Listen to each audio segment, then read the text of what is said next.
Ismaël Boudiekada a été condamné pour apologie du terrorisme et doxing. Moi, je voulais revenir sur une chose dont Maître Chiche n'a pas parlé, c'est le doxing. C'est le fait de rendre public des informations privées. Exactement. Et le doxing, c'est particulièrement grave, surtout que Ismaël Boudiekada, comme pas mal de gens autour de ce plateau, est familier de Twitter. Ça se passe sur Twitter et on se retrouve dans le contexte sécuritaire que l'on connaît en France, parfois avec des hordes de gens qui vous attendent en bas de chez vous, vous ne pouvez plus vivre. Moi, il y a beaucoup de gens que je connais sur Twitter, notamment des Juifs à Lyon ou à Paris, qui ont eu à vivre cela.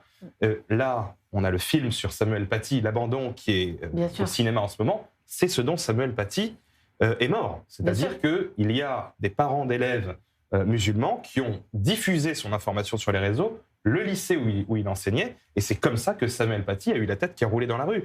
Donc, Monsieur Boudiekada, il fait un peu le matamor sur les réseaux sociaux en disant en fait, rien ne m'est arrivé, les sionistes seront balayés.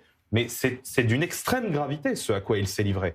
C'est une cible dans le dos. Mais bien évidemment. Des Juifs. Et ce qui s'est concrétisé précisément quand on est un Juif ou quand on a l'outrecuidance d'avoir un discours qui se veut un peu musclé sur, à tout hasard, l'immigration en France.